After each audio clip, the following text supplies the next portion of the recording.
새누리당이 황교안 국무총리 후보자 인사청문 경과보고서를 단독으로 채택했습니다. 야당의 강한 반발 속에 민주사회를 위한 변호사 모임은 황교안 후보자를 특사로비 의혹으로 고발했습니다. 메르스 사태 악화로 미국 순방까지 미룬 박근혜 대통령. 오늘 집중 분석 시간엔 이강윤 정치평론가와 함께 이 사안을 짚어보겠습니다. 효순이 미선이 사건 13중기를 맞아 추모 음악회가 진행 중입니다. 현장 연결해 자세한 소식 전해드리겠습니다. 팽목에서부터 광화문까지 111일을 삼보일배하며 올라온 부녀가 있습니다. 금요 인터뷰 시간에 만나봤습니다. 6월 12일 금요일 뉴스K 잠시 후 시작합니다.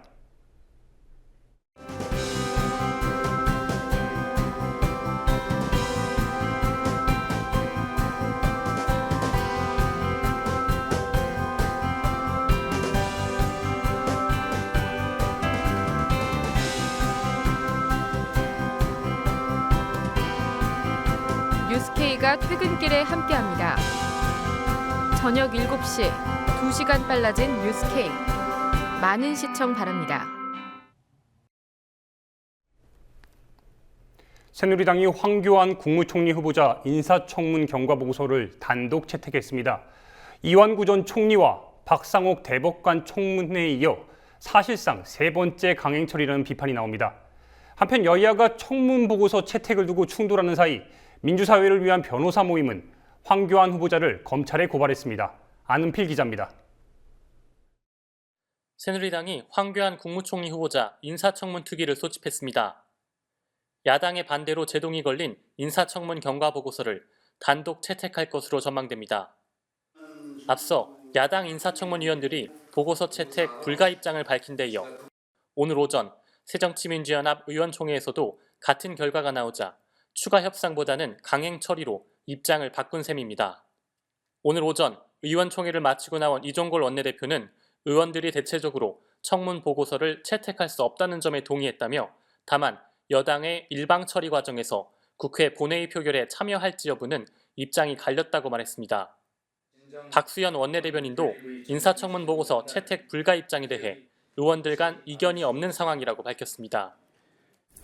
그렇다고 본다면 남은 선택지는 이제 의사 일정상 그의 선택지는 아마 그 인사청문 특위에서 새누리당이 이 문제를 청문 경과보고서 채택을 단독으로 처리하는 수순밖에 없을 겁니다. 아마 이제 새누리당이 어떤 행동을 취할지 한번 지켜보겠고.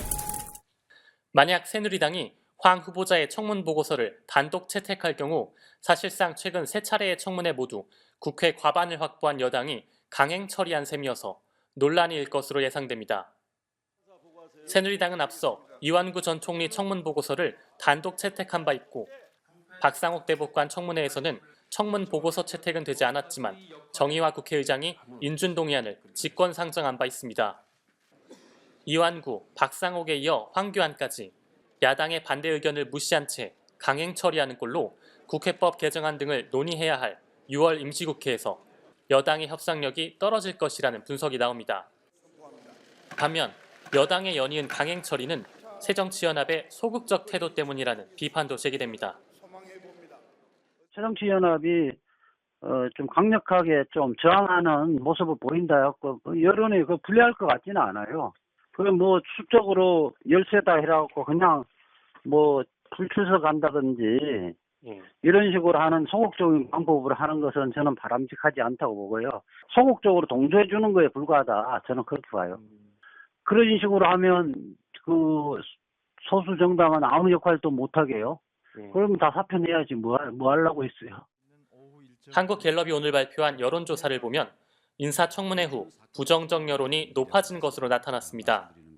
황 후보자가 총리로 적합하다는 의견은 33%, 부적합하다는 의견은 30%로 나타났습니다.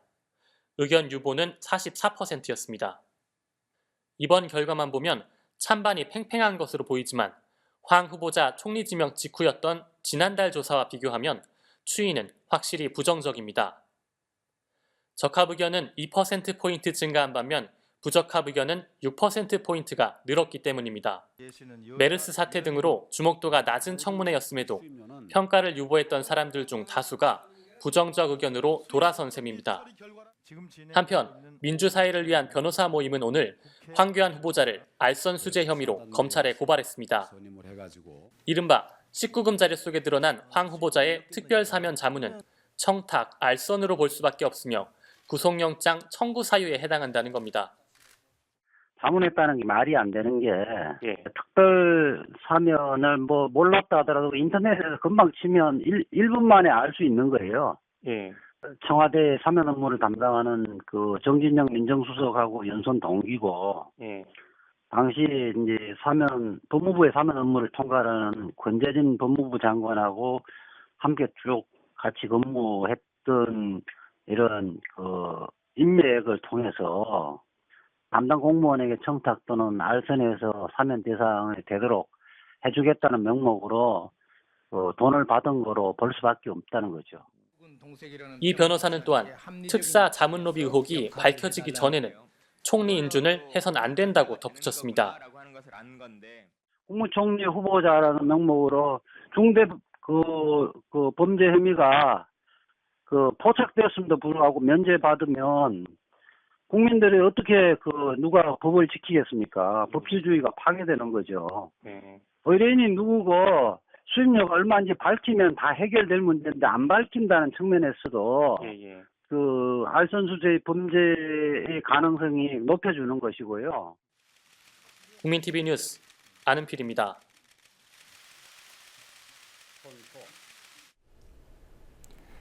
박근혜 대통령이 메르스 사태 악화로 미국 순방을 연기했습니다. 이틀 전 일인데요.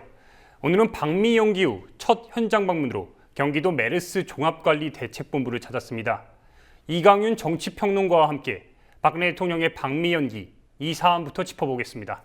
네, 안녕하십니까? 안녕하세요. 네, 박근혜 대통령이 방미 일정까지 미뤄가면서 메르스 사태에 총력을 기울이겠다고 밝혔는데 이 부분 어떻게 살펴봐야 됩니까? 네, 작년 세월호 참사와는 달리 이번 메르스 사태는 전 국민이 잠재적인 피해 또는 감염 대상자지 않습니까? 훨씬 파급 범위가 큰 것이고 예전부터 역병 또는 전염병 이런 것들은 공포감을 주기에 충분한 정서.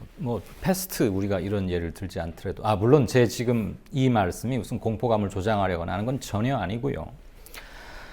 이게 계속 확산될 경우에 제발 그런 일 없어야 하겠지만 계속 확산됐을 때는 뒷감당을 도저히 할 수 없는 지경에도 이르를 수 있는 것이죠. 더군다나 정부의 초동 대응의 완벽한 실수 때문에 사실은 별게 아닐 수도 있었던 게 엄청나게 큰 별것으로 되어버린 거 아닙니까? 그렇다고 보면 대통령에게 국민들의 안위, 생존보다 더 중요한 게 뭐가 있겠습니까? 설령 한미 간에 중요한 현안이 있다고 하더라도 일단 국내 상황을 안정화시킨 뒤에 한미 간에 뭔가 현안이 있는 것이기 때문에 초동 대응의 실수를 행정부의 수반이자 국가를 대표하는 대통령이 팔 걷어붙이고 만회를 해야겠다. 이건 사실 너무 당연한 겁니다. 그런데 박원순 시장의 적극적이고 아주 효과적인 그런 대처에 비해서는 조금 한 발 늦었던 게 아니냐 이런 평이 나올 만큼 청와대로서는 고심 끝에 한 결정이었겠지만 조금 한 반 박자는 좀 늦었다 이런 평도 분명히 있고요. 어쨌거나 안 가기로 했으니까 안 가는 것만큼 국내에서 뭔가 확실한 대통령의 존재감과 메르스 차단을 위한 확실한 역할 이런 걸 보여줘야 하는 거지. 그냥 어디 가서 사진이나 찍고 하나마나한 격려하고 그런 것만 해서는 감동을 주지는 못하죠. 그러니까 그리고 정상 간에 무슨 자국에 커다란 일이 터졌을 때 가 있다가도 일정을 취소하고 귀국하고 또는 가기로 예정되었던 거 상대방의 양해를 구하고 안 가고 하는 것들은 결코 드문 일이 아닙니다. 여러 군데 사례에서 볼 수 있는 거죠. 지난번 유럽에서도 각국의 정상들이 급히 돌아간 적도 있고 말이죠. 테러 사건 나고 했을 때. 지금 이거는 정확한 감염 경위와 그다음에 어디까지 안전할 건지에 대한 확신이 없는 상황이었기 때문에 대통령이 방미 결정을 취소한 이틀 전 상황으로 돌아가 보자면 저는 당연한 조치라고 봅니다. 그럼에도 불구하고 내부에서는 특히 새누리당 친박계를 중심으로 해서는 방미를 그러니까 대통령이 그 방미 결정을 그러니까 연기 결정을 하기 전에 그 전에 최고위에서 방미를 강행해야 된다는 이런 입장을 밝혔는데 어떻게 보면 당과 청의 입장이 상당히 좀 차이가 났었던 부분도 있습니다. 많이 엇갈렸죠. 예. 당에서는 뭐 굳이 이것 때문에 대통령이 미국 가는 것을 취소할 필요가 있겠느냐 그랬고, 일부에서는 아니다, 가지 않는 게 좋겠다라고 했는데 친박 쪽의 견해가 좀 앞섰던 것도 사실이에요. 그리고 그때까지도 청와대가 공식 발표는 이것 때문에 미국 가는 것을 연기하지는 않겠다. 다만 워싱턴 일정과 휴스턴, 이게 주요 한 2개의 일정이 있었는데 휴스턴 일정을 줄이는 방향으로, 그러니까 미국에 체류하는 시간을 좀 줄이는 쪽으로 실무 교섭을 하고 있다고 하니까 다들 가는 걸로 알고 있었죠. 그러면 친박계를 중심으로 해서 대통령을 뒷받침해야겠다고 생각하는 측에서는 그런 의견을 냈는데, 실질적으로는 투트랙으로 움직였던 것 같아요. 일정 축소도, 그것도 대통령이 한번 움직이면 그 뒤따른 것들이 굉장히 많으니까 양국의 실무자들 사이에서 논의할 건 상당히 많습니다. 우리가 볼 때는 그건 뭐 간단한 거 아닌가? 안 가면 되는 거 아닌가? 뭐 이런 건데 꼭 그렇지는 않으니까요. 의전 및 경호 문제도 있고. 근데 한편으로는 정무적 감각과 판단이 좀 작용을 한 것 같아요. 그 과정에서 당과 청 사이에 원활한 정보 교환이 이루어지지 않았죠. 그것은 어쨌거나 김무성, 유승민 라인의 현재의 새누리당 지도 체제와 청와대 핵심 사이에 약간 뭐 겉도는 분위기는 계속 있어 왔는데 이번에도 드러났고, 또 하나는 대통령의 일정 및 동선은 굳이 넓게 공유할 필요가 없다. 그게 당이라 하더라도 굳이 말할 필요 없다. 이런 쪽이 좀 작용한 게 아닌가 싶습니다. 어쨌거나 결과적으로 드러났고 보면 양쪽의 엇박자가 좀 보기 민망할 정도로 몇 시간을 차이에 두고 확 뒤집힌 거 아니었어요? 그러면 결과적으로 당이 좀 체면이 깎이거나 그런 건 있지 않습니까? 그럼 그런 것을 청와대에서 막아줄 수는 있죠. 조금만 친절하다면. 근데 그런 점은 없었다. 그리고 결정하는 과정에서도 시간 여유가 그렇게 많지는 않았을 것 같긴 해요. 근데 중요한 건 당청 간의 뭐 그런 이견은 현 메르스 사태의 진화 차단, 확산 차단, 그리고 대통령이 본인은 굉장히 중요하게 여기고 있었을 미국 방문까지 취소를 한다면 백보양보해서 그 진정성은 받아들여준다 치고, 남아있는 대통령이 무슨 일을 어떻게 하느냐, 그래서 며칠간 한국을 특히 위기 때마다 비운다고 해서 말이 많았지 않습니까? 작년 세월호 때도 그랬고 아직도 그 부분은 물음표로 남아있는 것이고요. 그러니까 그런 정치적 부담을 덜기 위해서라도 메르스를 대통령 고유의 아젠다로 끌어들여서 말 그대로 팔 걷어붙이고 해야 됩니다. 장관 누구 시켜두고 뭐 이렇게 그럴 일이 아니고 대통령이 매일 메르스 관련 확대 간부 대책 회의를 직접 주재하고 지자체장 연석 회의도 해야 된다고 저는 생각을 합니다. 개인적으로 그런 칼럼을 쓴 적도 있지만 각 지자체별로 뭐 서울시 다르고 경기 다르고 인천 다르고 이랬어야 되겠습니까? 메르스의 전파력이나 이런 걸 감안한다면 일사불란하게 움직여도 지금 부족할 판이니까 대통령과 서울시장이 싸우는 듯한 인상을 주면 안 되죠. 그럼 그것 때문에 네. 결론지어서 박원순 서울시장이 좀 네. 공격적인 이번에 메르스 행보를 보였기 때문에 예. 특히 지금 주목할 만한 점은 한국갤럽 그 차기 대선 후보 여론조사에서 예. 갑자기 박원순 시장이 1위로 올라갔습니다. 예. 어떻게 보면 박근혜 대통령과 좀 차이를 보여서 좀 그런 부분이 있는 것 같은데 어떻게 보십니까, 이 부분은? 당연히 그 점이 영향을 미쳤겠죠. 한 달 전 여론조사에 비해서 6%포인트나 올랐으니까 6%포인트라면 굉장히 큰 움직임입니다. 그것을 가능하게 했던 게 뭘까요? 더군다나 지난 6월 4일 심야의 긴급 기자회견을 통해서 이런 잠재적 위험 요소가 있고 과감히 그 정보를 밝힘으로써, 공개함으로써 자기에게 가해질 수도 있는 비판과 비난 또는 공격, 이런 것이 예상됐음에도 불구하고 사회 전체의 안녕과 건강과 안전이 더 중요하다고 판단했기 때문에 자기가 비난의 화살을 무릅쓰고 그렇게 했던 거 아닙니까? 그렇게 함으로써 결국 정부의, 중앙정부 차원의 대메르스 대책도 대선회를 했죠. 정보 공개 쪽으로. 그렇게 해서 생긴 일부의 혼란보다는 정보가 공개되고 확실한 걸 알게 됨으로써 불필요한 유언비어나 막연한 추측이나 과장된 불안이 적어졌던 분명한 선순환적 효과를 본 거 아닙니까? 그러니까 사람들은 당연히 마음속에서 채점할 수밖에 없는 거고, 위기관리 대처 능력이 저런 것이다. 서울시장은 법적으로는 서울시에 거주하는 사람과 서울시 영토 안에서 일어난 모든 걸 책임지지만 저런 자세가 국가 재난과 위기 때는 필요한 것 아닌가라는 것을 아주 대비돼서 보여준 거 아닙니까? 대통령이 한 첫 반응은 뭐였습니까? 유언비어 단속하라. 별거 아니니까 잘 해결해라. 그 하나만 한 말이거든요. 유언비어가 왜 나왔습니까? 정보에 목마르니까 당연히 이런 추측과, 그런데 예전과 달리 인터넷과 정보 공유를 통해서, 정보라는 거 지식의 공유를 통해서 사람들의 눈높이는 높아갔기 때문에, 그리고 안전에 관한 한 보다 많은 아무리 많은 정보를 공급해도 부족함이 없는 것이, 넘치지 않는 것이죠. 그 점에서 박원순 시장의 행보는 일부의 비판을 무릅쓰고 했다는 점에서 굉장히 큰, 이번에 만약에 메르스가 이 상태에서 그대로 진정 국민으로 간다면 저는 그 결정적인 터닝 포인트이자 분수령은 박원순 시장의 그날 6월 4일의 밤의 결과라고 보여지고요. 지금은 공을 다툴 때가 아닙니다. 한간에서 박원순 시장은 메르스와 싸우고 박근혜 대통령은 박원순과 싸운다 이러는데, 이렇게 치욕적이고 조롱 섞인 말이 어디 있습니까? 그 나중에 따지자고 하더라도 일단은 대통령이 정부 내의 중앙 메르스 대책본부도 본인이 직접 주재를 하고, 필요하다면 지자체장 연석회의도 자주 가동해야죠. 지금 뭐 부산, 경주 이런 데서도 나오고 했으면 어디에 뭐가 취약하다.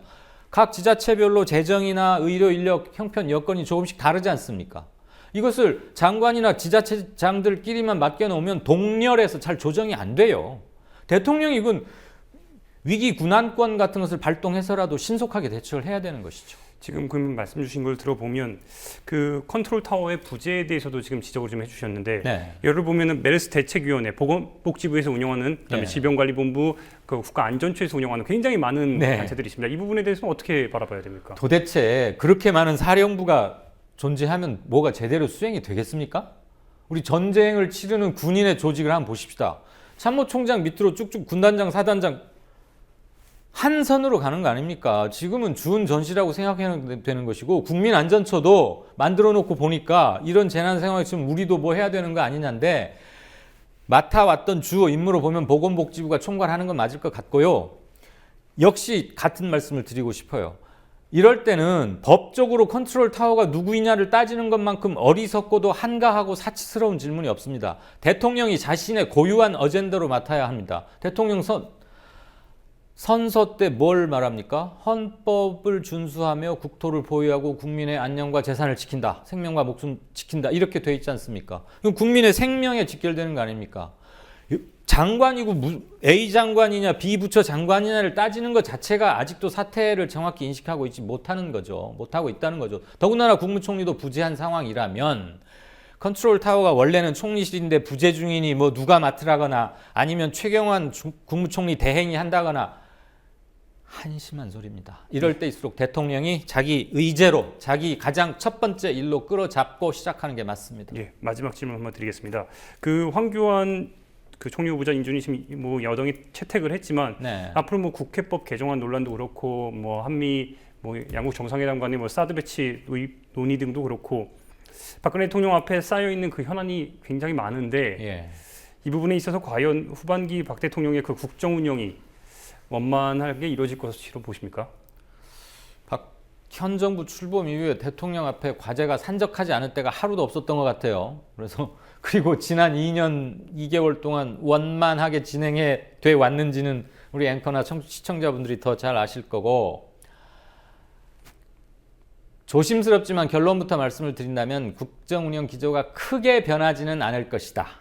크게 변하지는 않을 것이다. 다만 이 메르스 사태가 어디까지 확산되다가 진정될지, 아니면 오늘을 기점으로 해서 정말 의미 있는 감소세로 돌아선 것인지, 지금도 사실 공포가 많이 커져 있긴 하지만 만약에 다행히 이 정도에서 소강 상태로 접어든다 하더라도 대통령과 청와대에 대한 지지율이 그렇게 빠르게 올라갈 것 같지는 않습니다. 생명을 위협받는다는 것은 아주 1차적인 문제이기 때문에요. 그리고 이번에 너무 깎인 점수가 커서 당에 대한 지지율보다 청와대에 대한 지지율이 더 낮을 경우, 그러니까 지지율 역전 현상이 생겨버리면, 이미 지금 생겼는데요, 이번 메르스 때문에 그 상태가 2, 3개월 만약 더 계속 지속된다면 당이 청와대로부터 벗어나려는 원심력은 더 크게 작용할 거고, 청와대에서는 친박계를 좀 더 강화하고 친정 체제를 강화해서 뭐 결사 옹위 비슷하게 경호처럼 하긴 할 겁니다만 전반적인 국정 장악력은 많이 떨어지겠죠. 그럴 경우에 대비해서 크게 변할 것 같지는 않다고 했고요. 하반기 들어서 내년 총선 국면으로 들어가면 청와대의 국정장악이 확실히 떨어집니다. 그때까지 해야 될 게 공무원연금 개혁이나 지금 뭐 국회법 개정안도 제기돼 있습니다. 그거보다 더 본질적인 문제는 공무원연금 및 공적연금 개혁, 그리고 국민연금의 공적 기능 강화, 이게 지금 분명히 하나 남아있는, 잠시 수면 밑으로 가 있는 휴화산인 정도에 불과한, 이건 꼭 넘어야 하는 것이고, 청와대가 더 이상 전국을 자기 주도대로 입맛대로 가지고 가기란 이미 물리적으로 힘든 시간에 와 있는데, 메르스 초기 대응의 부실로 인한 민심의 이반, 이것이 그것을 매우 가속화, 촉진시켰을 것이고요. 김무성, 유승민 라인은 갈수록 자기 정치 또는 자기 컬러를 분명히 내세울 겁니다. 특히 원내 국회를 맡고 있는 유승민 원내대표의 경우 더욱 그러합니다. 그렇기 때문에 청와대로서는 상당히 힘든 나날이 될 것이다. 다만 내년 총선을 앞두고 공천을 비롯해서 어떻게 선거 윤곽을 짜느냐, 이거 가지고 새누리당이 청와대와 정면으로 맞서기는 힘들 거예요. 그런데 그 내년 4월 총선의 결과가 새누리당이 패배를 한다거나 또는 지금보다 훨씬 당세가 위축이 된다면 당이 청보다 더 크게 나가고 먼저 튀어나가려는 게 강해지겠죠. 그런 점에서 대통령의 앞날은 그렇게 편하지는 않을 것이다. 즉 대통령이 완벽히 바뀌어서 소통면이나 이런 것들에서 기존의 권위적인 모습에서 탈피하고 정말 한다면 모르겠지만 경험으로 봐서 쉽지 않은 거 아닙니까? 그렇다고 보면은 좀 팍팍한 날들이 계속되지 않을까 싶습니다. 예, 알겠습니다. 말씀 잘 들었습니다. 고맙습니다. 고맙습니다.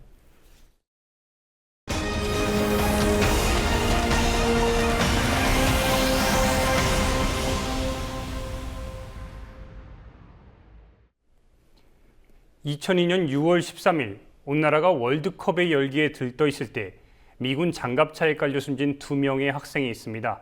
신효순 양과 신미선 양인데요.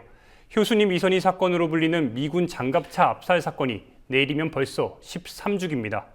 당시 불평등한 소파의 문제점이 알려지면서 우리 사회에선 처음으로 대규모 촛불 집회가 일어나기도 했습니다. 하지만 13년이 지난 지금도 소파의 불평등 조항은 여전합니다. 추모 음악회에 나가 있는 성지훈 기자를 연결하겠습니다. 네, 성지훈 기자, 추모 음악회는 지금 시작했습니까? 추모음악회는 조금 전 시작됐습니다. 오늘 추모음악회를 시작으로 사고 당일인 내일 밤까지 추모 행사가 이어질 예정입니다. 추모음악회는 당시 사고를 일으켰던 미군들이 소속돼 있던 미 2사단 캠프 레트프 클라우드 부근의 공원에서 진행되고 있습니다. 오늘 행사에는 13년 전 사고 당시 처음으로 촛불 집회를 시작했던 의정부여고 학생들이 성인이 된 모습으로 참석했습니다. 음악회는 신경림 시인의 추모시 낭송과 의정부여고 심우근 교사의 추모사, 가수 윤영배 씨의 추모 공연으로 채워집니다. 음악회를 마친 후에는 미 2사단 부대 앞까지 촛불 행진이 이어집니다. 사고 당일인 내일은 사고 현장인 양주시 효촌리 도로에서 추모제가 열립니다. 이 추모제에선 이재정 경기도교육감과 박성미 민주노총 통일위원장이 추모사를 할 예정입니다. 서울에서도 광화문 광장에 분향소를 설치해 조문객을 맞고 추모사진 전시와 책갈피 판매를 진행합니다. 벌써 13년이 지나 이제는 사건을 잊어버린 사람들도 많이 있습니다. 효순이 미선이 사건, 어떤 사건이었습니까? 2002년 6월 13일 당시 조양중학교 2학년 학생이던 신효순, 신미선 씨는 56번 국도변을 걸어 친구들을 만나러 걸어가는 중이었습니다. 같은 시각 이 미 2사단 소속의 장갑차들이 훈련을 위해 이동 중이었고 이 장갑차들을 피하지 못한 두 학생이 장갑차에 압사당했습니다. 당시 두 학생을 친 장갑차의 폭이 도로의 폭보다 넓어 두 대의 장갑차가 마주 지나치는 교차 주행을 하면 두 학생이 차를 피할 공간이 생기지 않기 때문에 사고의 고의성 여부가 도마에 올랐습니다. 당시 한창이던 월드컵 열기에 이 사건은 사회적 관심을 받지 못한 채 잊히는 듯 보였지만 사건 발생 5개월 후인 11월 사건가의 병사들이 무죄 판결을 받고 본국으로 출국하면서 전 국민적 분노를 불러일으켰습니다. 이 과정에서 미군을 재판하거나 수사할 수 없는 소파의 불평등 조항이 문제가 됐습니다. 시민들의 자발적 촛불 집회라는 형식도 이때 처음 등장했습니다. 13년이 지난 지금 56번 국도변 갓길에는 인도가 만들어졌고 사고 현장에는 추모비와 벽화도 세워졌습니다. 네, 당시 불평등 소파가 사회적 문제로 대두되면서 개정을 요구하는 목소리가 높았는데 13년이 지난 지금의 소파는 어떻습니까? 이 사건을 계기로 불평등한 소파를 개정해야 한다는 요구가 본격화된 지 13년이 지났지만 여전히 소파 개정은 지지부진하고 있습니다. 효순이 미선이 사건 이후 엽기적인 살해 등 주한미군이 저지르는 강력범죄 자체는 줄어들고 있는 추세지만 소파의 불평등은 미군 기지 오염과 환경 정화 비용, 방위비 분담금 문제 등에서 여전히 드러나고 있습니다. 반환되는 미군 기지의 토질 오염이 심각한 수준이지만 소파는 이 오염의 정화에 미군이 아무런 책임도 지지 않도록 규정합니다. 더구나 오염이 심각해진 기질 반환을 완료할 때까지 우리 정부는 직접적인 환경 실태를 조사하지 못합니다. 기지를 돌려받고 직접 조사를 실시하기 전까지 기지 오염의 심각성을 추측할 수밖에 없습니다. 올 초 기지 반환 협상을 완료한 부산 캠프캐슬과 동두천의 캠프 DRMO에선 모두 심각한 수준의 중금속과 유류 성분 오염이 발견됐습니다. 이 기지의 정화 비용은 모두 한국 정부가 부담해야 합니다. 최근 벌어진 탄저균 밀반입 사건에서 드러나듯 불평등한 한미 관계의 핵심엔 소파가 있다고 해도 과언이 아닙니다. 네, 앞으로도 추모 사업이 계속 이어질 텐데 그 방향은 어떤 방향으로 계획돼 있습니까? 지난해 열린 12주기 추모 행사에선 사고가 발생했던 56번 국도를 효순 미선길로 명명하고 사고 표지판을 부착했습니다. 올해에는 같은 장소에 꽃밭을 조성하고 기억의 나무를 심습니다. 이 사건을 잊지 않고 평등한 한미 관계를 이루기 위한 토대로 삼겠다는 의미입니다. 특히 미 이사단이 의정부 기지를 반환하고 평택으로 이전하기로 한 합의를 어기고 한미 연합사단 창설 등 경기 북부 지역의 미군 전력을 공세적으로 강화하는 행태를 규탄하는 활동도 이어집니다. 추모제를 준비해온 소파 개정 국민연대와 평통사 등 시민사회단체들은 13년이 지나도록 소파의 불평등 조항이 유지되는 건 정부의 소극적인 태도 탓이 크다며 국민 권익과 안전을 위해 정부가 소파 개정에 더 적극적으로 나설 것을 주문하기도 했습니다. 설수를 주장함에도 불구하고 하루 주한미관의 일일 치료비가 네, 국내 첫 원전 고리 1호기 가동 37년 만에 폐로 첫 사례가 될 가능성이 높아졌습니다. 산업통상자원부가 오늘 한국 수력자 원자력의 고리 1호기 영구 가동 정지를 권고했다고 밝혔는데요. 국민 수용성, 즉 원전에 대한 국민적 반감이 이번 결정의 한 기준이 됐습니다. 노주민 PD가 취재했습니다. 국내 첫 핵발전소인 고리 1호기가 가동된 지 37년 만에 폐로될 가능성이 높아졌습니다. 오늘 제12차 국가에너지위원회를 소집한 산업통상자원부는 이 같은 결정을 한국수력원자력에 권고할 것이라고 밝혔습니다. 2017년 6월 18일로 1차 계속운전 운영허가 기간이 만료되는 고리 1호기 계속운전 문제는 원전 산업의 중장기적 발전을 위해서 영구 정지하는 것이 바람직하다는 결론을 내렸습니다. 이 결과를 한국수력원자력에 권고하기로 결정을 하였습니다. 국가에너지위원회 일부 위원들은 고리 1호기가 한수원의 안전성 평가 기준을 만족했다는 이유로 계속 운전을 주장한 것으로 전해졌습니다. 하지만 고리 1호기의 경우 전력 수급에 미치는 영향이 적고 경제성이 불확실하다는 점, 나아가 원전 산업에 대한 국민들의 신뢰 회복이 필요하기에 영구 정지를 권고하기로 했다고 산업부는 밝혔습니다. 지난 1978년 상업운전을 시작한 고리 1호기는 30년 뒤인 2007년 6월로 설계 수명이 종료됐지만 2017년 6월까지 수명이 재연장된 상태입니다. 한수원이 자체 평가를 근거로 계속 운전을 주장해왔지만 가동 이후 130건의 사고 및 고장이 발생하면서 인근 지역을 중심으로 폐로 필요성이 제기되었습니다. 에너지위원회에 앞서 고리 1호기 범시민운동본부를 비롯한 탈핵 관련 시민단체들은 위원회 장소인 서울 소공동 롯데호텔 앞에서 고리 1호기 가동을 정지함으로써 폐로 사업 활성화의 계기로 삼아야 한다고 주장했습니다. 고리 1호기는 30년 가동하고 또 10년 연장한 상황입니다.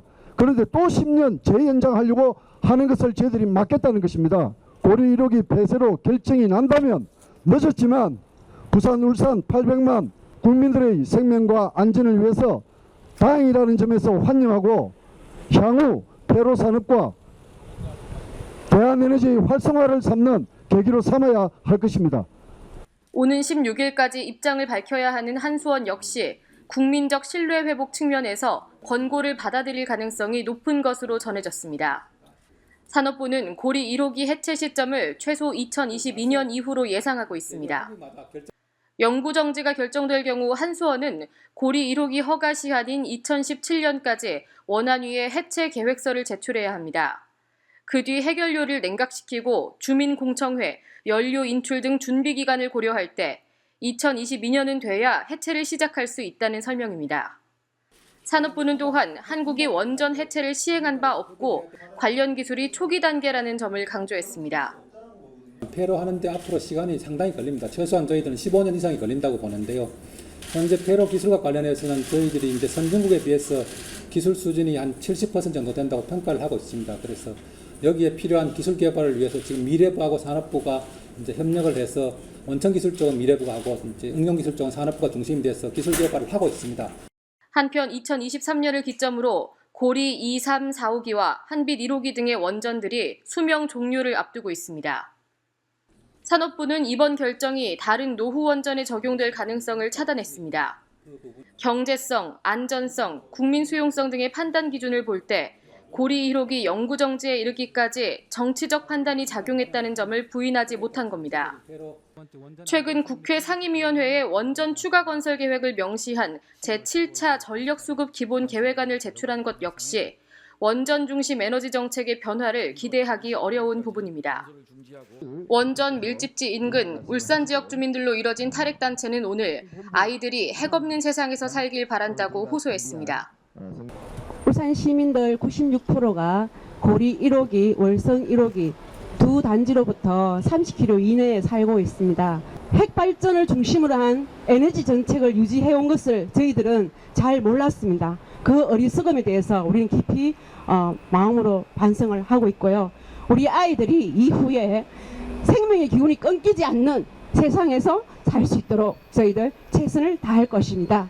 국민TV 뉴스 노지민입니다.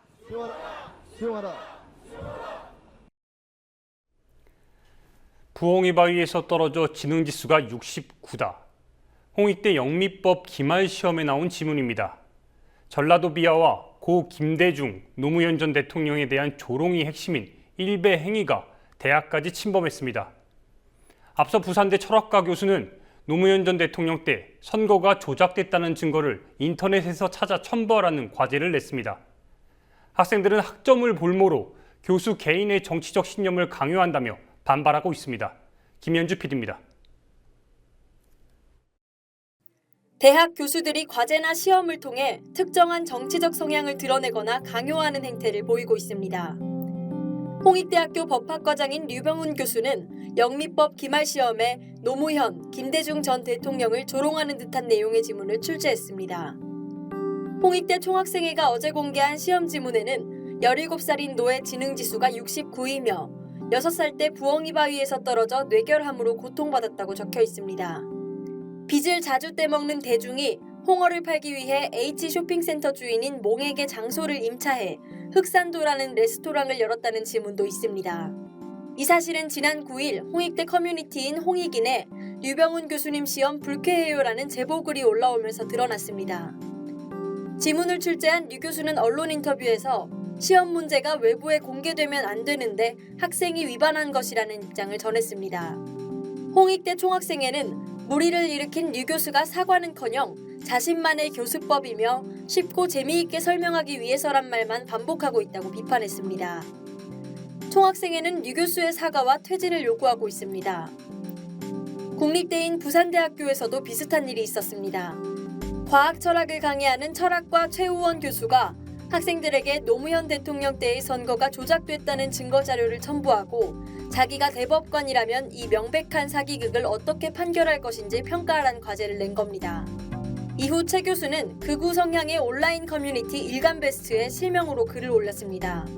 부산대학교 학생들이 해결한다는 제목의 글에서 최 교수는 전자개표기 사기극 가짜 대통령 노무현 사건이 부산대 학생들에 의해 밝혀질 것이라고 입을 열었습니다. 10년 넘게 정당하게 강의하고 1600개 이상의 리포트를 받아온 주제라고도 언급했습니다. 지난 8일 총학생회가 리포트 취소와 사과를 요구하자 최 교수는 이틀 뒤 또다시 일베에 글을 올렸습니다. 리포트 주제에 대해 총학과 공개 토론을 하자는 겁니다.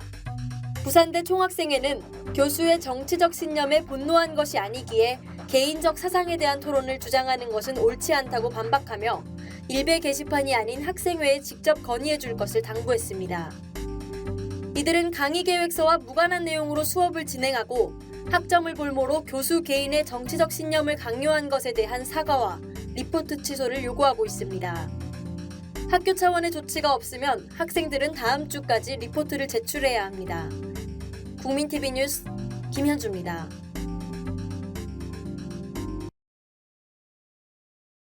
함께 만드는 언론 미디어 협동조합 여기는 국민TV 함께 만드는 언론 미디어 협동조합 여기는 국민TV.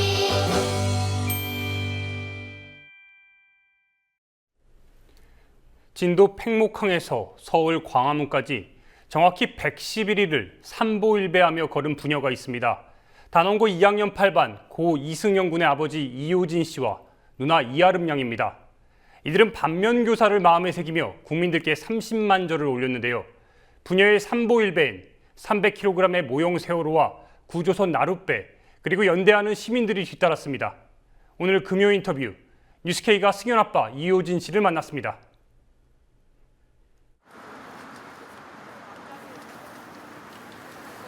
그래서 저는 첫 절을 국민들한테 했어요.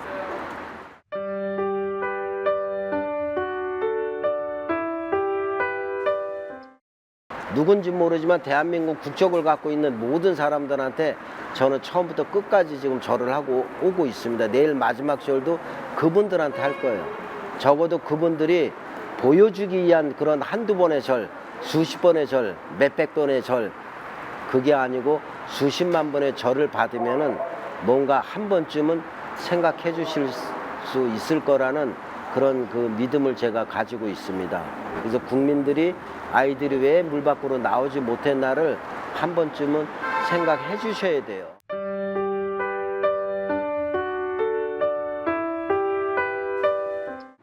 남의 불행에서 큰 가르침을 얻는다는 거예요. 2014년도 4월 16일 날에 그 세월호 탑승자 304분이 한 분도 살지 못하고 눈을 감았잖아요. 그 사람들이 마지막 순간에 무슨 생각을 했겠어요? 어른이건 아이건. 다들 엄마 아빠 품으로 갈 줄 알았어요. 그런데 현 무능한 정부가 단 한 명도 구조를 하지 않았어요. 할 수 있었음에도 불구하고. 아이들이 정말로 억울해했을 것 같아요.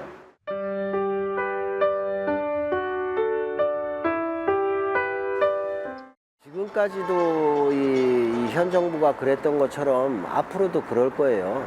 그리고 앞으로도 이런 일은 얼마든지 일어날 수 있고 또 그때마다 얼마든지 억울한 사람들이 생겨나고 또 말 한마디 못하고 바른 말, 고든 말, 올바른 얘기를 하면은 또 중국으로 몰리고 그럴 거예요. 그래서 그거는 현 정부를 탓할 게 아니라 1차적인 문제는 우리들한테 있어요. 우리들이 그동안 너무 이기적으로 살았어요. 먹고 살기 바쁘다는 이유로. 내 가족 나한테 닥쳐온 불행이 아니면 철저하게 눈 감고 모른 채 해버렸어요. 그러니까 그거를 이용하는 거예요.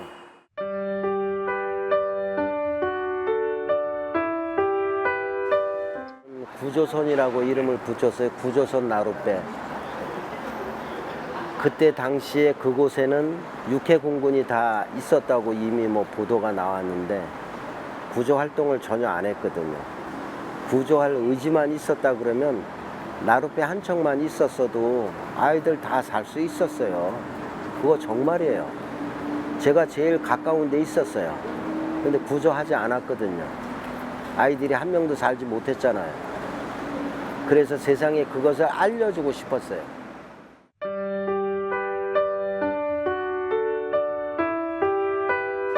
그리고 다윤 엄마가 여러 가지 아주 악조건 속에서 정말 미약하게 그렇게 혼자서 1인실을 하고 계시는 걸로 알고 있어요. 다윤 엄마가 다윤이가 엄마 아빠를 만나고 다른 누군가가 만나지 못해서 그 지경으로 돼 있어 갖고 혼자서 그렇게 외치고 몸부림치고 꿈틀대고 있는데 유족들이 같이 해줘야 됩니다. 여기는 올 필요 없어요. 그러나 다윤 엄마한테는 유족들이 같이 가서 다윤 엄마 힘이 돼줘야 돼요.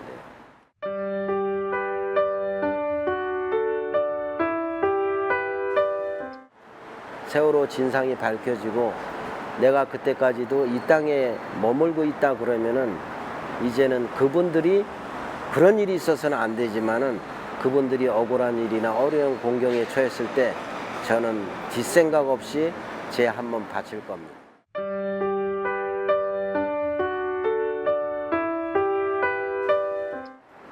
아름이가 한 거는 어찌 보면 당연하다고 봐요. 동생의 그 슬픔을 이제 누나가 받아들이는 과정에서 행해지기 때문에 물론 잘 해줬죠.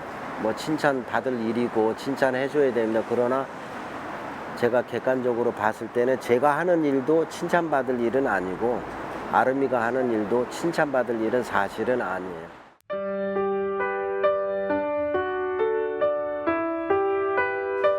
저는 믿고 있습니다. 내일 광화문 광장에 수많은 엄마 아빠들이 나오셔갖고 그동안 고생하면서 온 저희 순례단에게 따뜻한 미소를 보내주실 거라는 굳은 믿음을 가지고 있어요. 삼보일보 순례단은 내일 오후 4시에 정확하게 광화문 광장에 도착합니다. 이제는 우리가 그냥 용서하지 않겠다. 기억하고 잊지 않는 데 그치는 게 아니고 반드시 기억해서 말하고 그 말들이 모여서 행동으로 보여지는 그러한 이제 시대를 빨리 저희들이 만들어야 될 것 같습니다.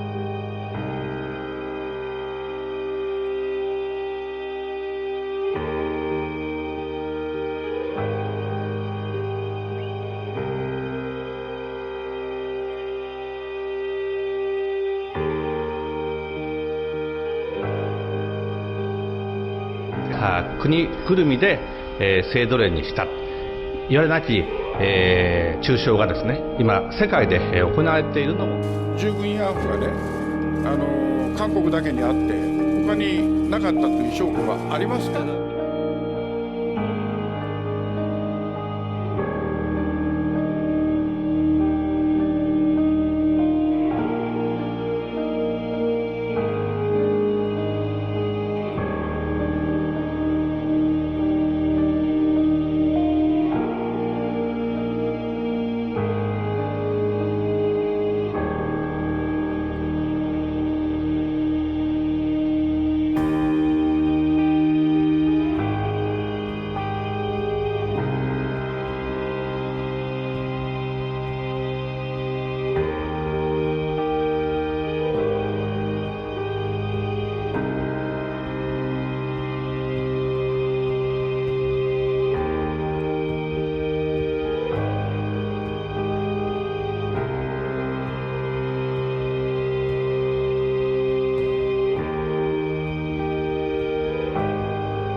가뭄이 이어지는데 감질나게 내린 비.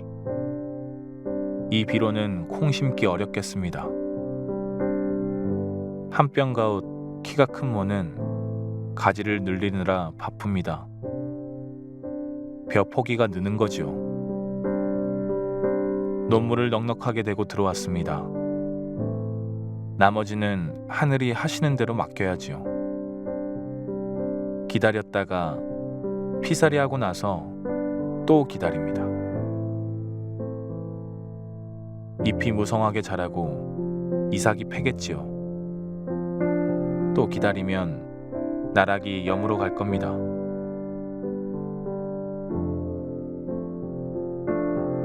그렇게 가을을 맞게 될 것을 압니다.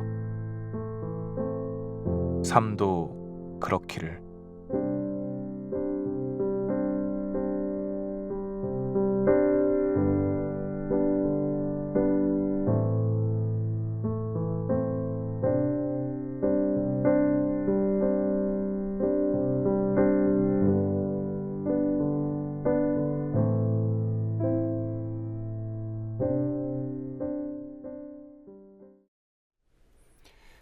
네, 2015년 조합원 협동조합 교육 안내드리겠습니다.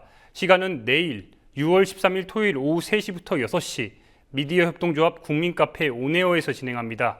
참가 신청은 이메일로 받습니다. mediacoup12@gmail.com입니다. 메일 글머리에 이름과 실명으로 닉네임 기재 부탁드리겠습니다. 6월 12일 금요일 뉴스 마치겠습니다. 시청해주신 여러분 고맙습니다.